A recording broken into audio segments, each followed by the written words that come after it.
Welcome, parents, friends, families, to our first workshop. So before we get started, let me introduce myself a little bit. My name is Xinwei, and I'm a child and family specialist from Riviera Park. I'm also a mental health therapist from Johns Hopkins Bayview. So today we're going to begin our series, Supporting Preschoolers During Special Times. The first topic we're going to talk about today is how to assist children with transitions, especially during this time full of uncertainties and changes. So let's get started. And also following with this workshop series, we'll be talking about why do kids have tantrums and meltdowns, the common parenting traps, and what to do when siblings won't stop fighting, especially when you have a lot of little ones in one household. So I will be posting the following workshop links to YouTube as well. And please let me know if there are other topics that fall under your interest. I'll be more than happy to research about them and present them to you. Okay. So here's a saying from Miss Catherine about supporting our kids during special times. She says, with the right support, children can learn to change gears without whining and tantrums. So let's jump into today's content and see what can we do to reduce the whining and tantrums. First, we're going to talk about what transitions are and what could potentially happen during transitions. Transitions happen everywhere when there's change of time, place, life habits, and etc. So many children, they struggle with transitions, which are common triggers for behavior that range from annoying, like whining, stalling, or to upsetting, tantrums, and meltdowns, as we usually say. So there are many ways that parents and teachers can help kids have an easier time with transitions and be able to behave better. But it may take a little experimentation to find out what clicks with each particular child, since they react very differently toward everything. Okay, now we're going to talk about what to do with transitions. If a child doesn't want to transition because they like consistency and routine and structure, then let's start by building in consistency and routine and structure into the transition process itself. So for transitions that will happen every day, like turning off the TV to go to bed, consistent routines can be a big payoff. So a bedtime routine, for example, it might seem like something for babies, but having a predictable structure in place can be very reassuring and very helpful even for older kids, even adults sometimes. So feel free to build more structure for yourself during this special time. And another thing that could be really helpful is preview and countdown. What does that mean? So along with the routines, previewing and countdowns are key. Like in the morning, you may lay out what the day is going to look like by writing things down or making a daily schedule, suggesting it's kind of like doing a role play in which you practice moving from activity to activity by yourself. And also at the same time, you're engaging your children in the process at the same time. And then before each transition, give a time frame and description of what will happen along with the countdowns. Like in 20 minutes, and then 10, and then 5, it will be bedtime, it will be time for you to brush your teeth, it will be time for you to finish breakfast, and right now we're now heading to school, but it's less than 5 minutes that you need to start your online school work. This is just simply allowing them to get ready emotionally for the transition of the day.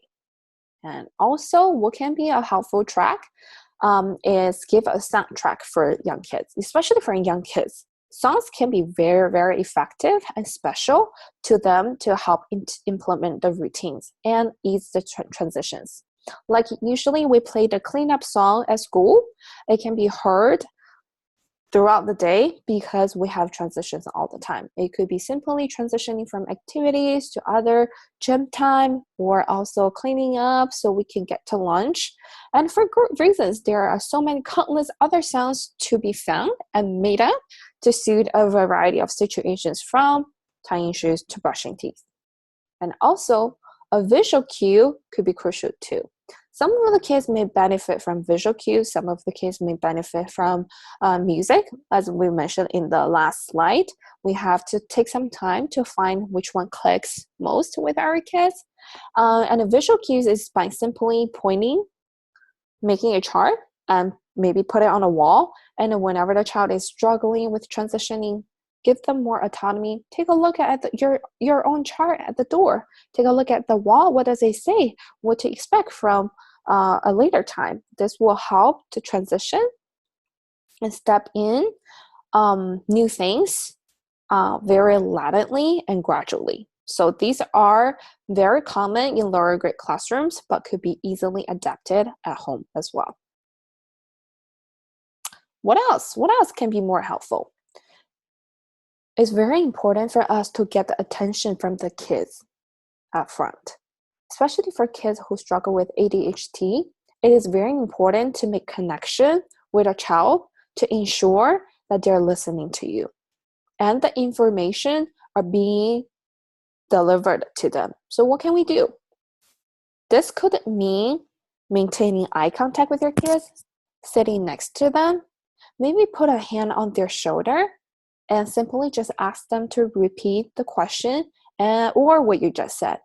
But yelling at them from the other side of the room and assuming it's gotten through is not likely to work and will only lead to frustration on both sides. And another thing I would highly recommend is use awards.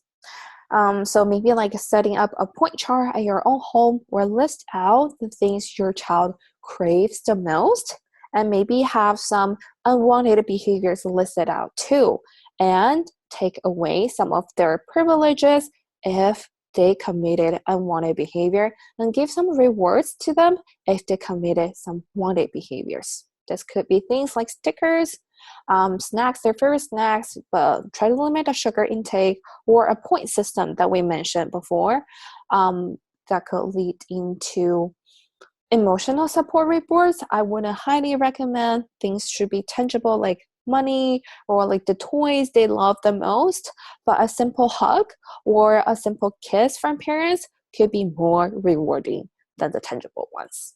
And see how that works for the transition.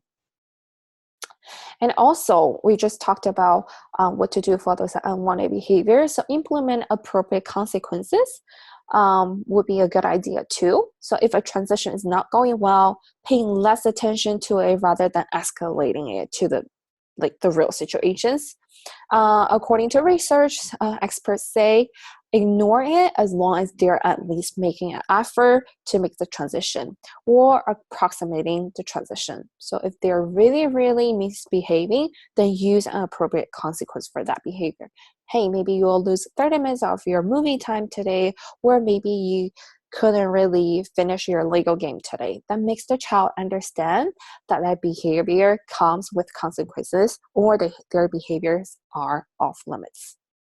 And also praising is always a huge part to help our kids to generate more positive behaviors. And psychologists urge parents to recognize, especially when things are going well. For all the time it's gone wrong, there have probably been a lot of times when it's gone right. So don't lose those opportunities to say, hey, this is great. It went so smoothly. I really liked how you handed over the iPad right now. And you started brushing your teeth. Even the small, simple things, as long as they're making progress, they're doing it, give them a simple praise. Because potentially, this will just give them joy. And they're highly likely they might do this again. Be very specific in your praise as well, and you follow up with a reward when it's appropriate. With the right support, children can learn how to change gears without whining and tantrums. Thank you so much, parents and friends and families. This is the content for today's workshop, how to help our children to transition well. And as I've mentioned before, if there are any topics you're very interested in, please simply just let me know. I'll be more than happy to research into it and present them to you. And I know this during this special time is very hard, especially when our social ties are kind of cut short or cut down. Please let me know if you need some help individually or if your kids are getting sadder because they could already see their friends, or the honeymoon phase already officially faded, they started like getting bored in their own house, please feel free to reach out to me. I've left my contact information, including my email address and my work phone over here. Just shoot me an email or give me a call whenever you need some help for your children. And please have a good rest of your day. There are many more workshops on the way.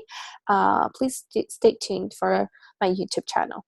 It was very nice meeting you all and talking to you all. Have a good rest of your day. I'll see you very soon.